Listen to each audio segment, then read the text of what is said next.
Un emulador de consola es un programa informático de computadora, o algún otro dispositivo de computación, que es capaz de emular una videoconsola, bien sea casera o portátil, de modo que la computadora pueda ser utilizada para jugar videojuegos que fueron creados para esta consola o desarrollar juegos para la misma.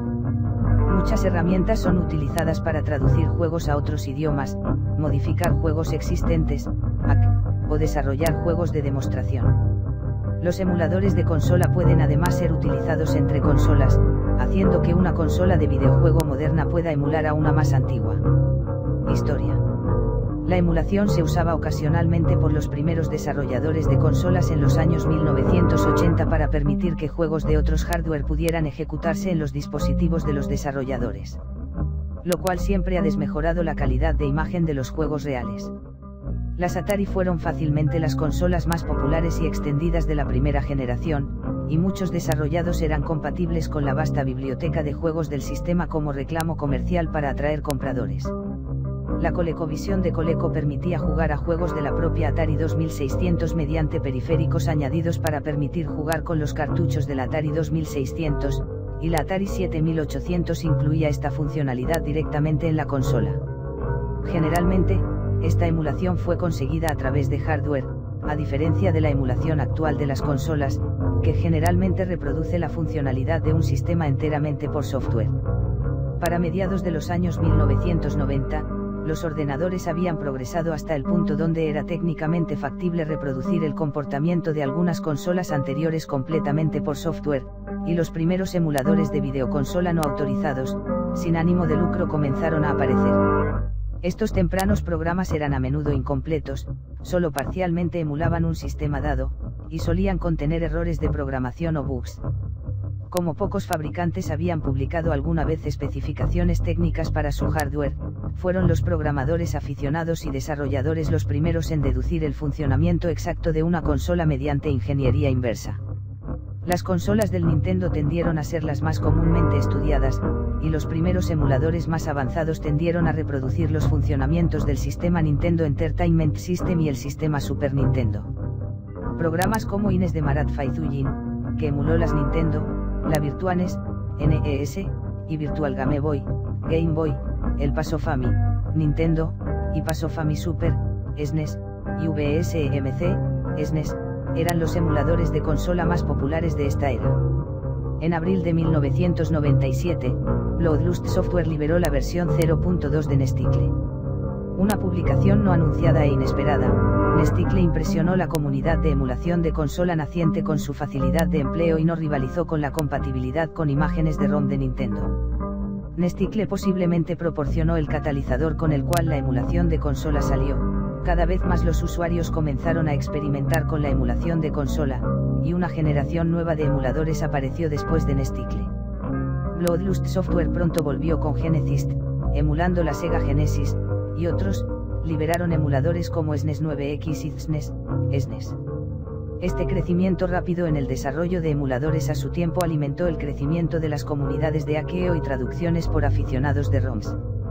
La creación de proyectos para la traducción de videojuegos tales como los videojuegos de rol, RPG, atrajo aún más la atención de los usuarios hacia la emulación. Mientras las computadoras continuaron avanzando y los diseñadores aumentaron su pericia, el lapso tiempo entre la puesta en venta de una consola y su emulación exitosa comenzó a disminuir. Así, algunas de las consolas recientes como la Nintendo 64, la PlayStation de Sony y la Game Boy Advance tuvieron un trabajo significativamente satisfactorio mientras se encontraban aún en producción. Esto ha llevado hacia un creciente aumento en los intentos para detener la emulación no oficial. Pero, debido a que la ingeniería inversa está protegida en las leyes de muchos países, los que pagan las consecuencias de este ataque son principalmente las páginas de Internet que hospedan ROMs o imágenes y SEO. Muchos sitios han sido forzados a cerrar bajo amenaza de una acción legal. Por otro lado, los diseñadores comerciales han comenzado una vez más a utilizar la emulación como maneras de revender sus viejos juegos en nuevas consolas. Algunos ejemplos pueden ser Square Cobalto. Ahora Square Enix, con sus múltiples relanzamientos de títulos de los Final Fantasy en el PlayStation, las colecciones de Sega de los juegos de Sonic y las colecciones de Capcom de los juegos de Mega Man para el Nintendo GameCube, PlayStation 2 y Xbox. Sistema de ROMs. NeoGames, otro emulador de consola. Emula los juegos de la franquicia de Neo Geo. Su uso se basa en imagen ROM. Los emuladores ejecutan ROM, o sea el contenido de los cartuchos, disquetes o cintas que se usaban con los sistemas antiguos.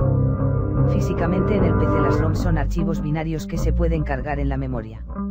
Es decir, el emulador es un programa que hace las funciones de una consola, por ejemplo la Game Boy Advance o una PDA, y la ROM es un archivo que hace de cartucho, CD, o cinta, por ejemplo Mario Bros. Anteriormente algunas ROMs eran creadas y eran capaces de ser emuladas o leídas en distintos emuladores. Poco después este sistema fue cayendo en desuso y con la ciencia actual era más difícil construir una aplicación que pudiese leer distintos ficheros que se destinaban para este uso, acabando con la universalidad del ROM. Inclusive muchas ROMs de hoy día, pueden ser leídas en una versión de un emulador en específico. Pero ya no podría leerse y cargarse en otra versión más antigua y o reciente del mismo emulador. Argumentos a favor y en contra de la emulación. Los juegos de consola para emuladores son distribuidos como imágenes ROM, o simplemente ROMs, o bien como imágenes ISO o en Internet.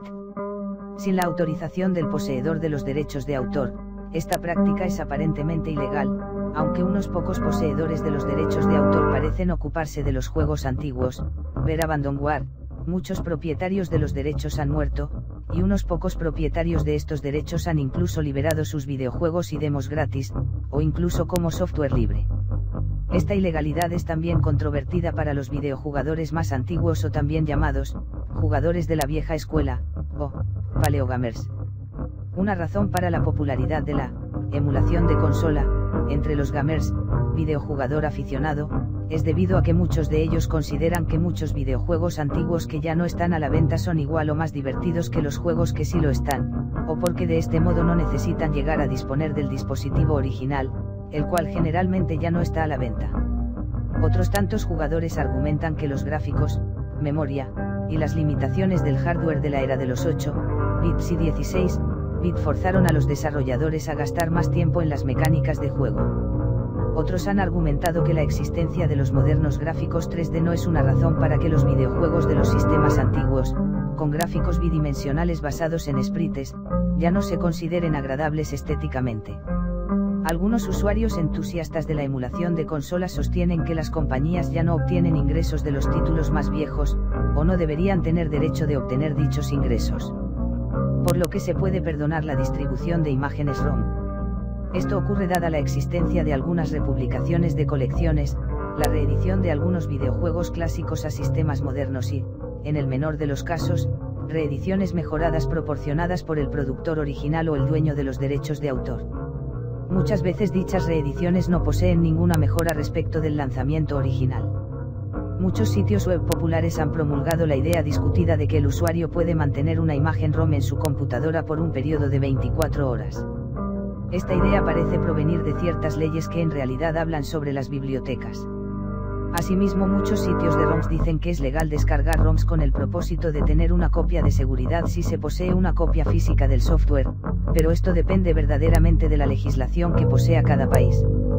Para los sistemas más recientes, la Game Boy Advance de Nintendo y la Nintendo 64, la Dreamcast de Sega y la PlayStation de Sony, los propietarios de los derechos de autor han sido generalmente más agresivos en proteger sus derechos de copia y han realizado acciones tales como hacer que un buen número de sitios web que ofrecían imágenes ISO y ROMs hayan sido cerrados bajo la amenaza de una acción legal. Sin embargo, a pesar de que muchas compañías están preocupadas sobre los asuntos de los derechos de autor, la distribución de los videojuegos para emuladores no ha podido ser evitada completamente, debido a que su distribución se realiza principalmente a través de programas P2P, tales como Emule y similares. Igualmente, algunos jugadores fanáticos alegan que ellos utilizan las imágenes ROM legalmente, porque ninguno de los interesados tienen intención de vender discos que los contengan. Otros usos. Una ventaja de las imágenes ROM es el potencial para hackear las ROM. Programadores amateur y gamers apasionados han hecho traducciones de videojuegos existentes solo en idiomas extranjeros, o reescribiendo los diálogos de los videojuegos, permitiendo que muchos videojugadores que no dominan el idioma original del videojuego, principalmente en el caso de los videojuegos de rol llamados RPG, Role Playing Games, tengan la posibilidad de jugarlos y disfrutarlos. Igualmente la emulación permite aplicar parches para corregir los errores de software que tenían los videojuegos originales. El software que emula una consola igualmente puede estar mejorado con funciones adicionales que los juegos originales no tenían, como por ejemplo, anti-aliasing, interpolación de audio, pilas de guardar partidas incorporadas, modificación de la velocidad de juego, opciones multijugador por Internet, o la incorporación de funcionalidades de introducción de códigos, cheats, para ser usados por cheaters y otros videojugadores. Emuladores de consola. Algunos emuladores de consola populares son PCSX2, Dolphin, Project 64, 1964, Visual Boy Advance, GNES, SNES 9X, EPSE, Desmume, PPSSPP.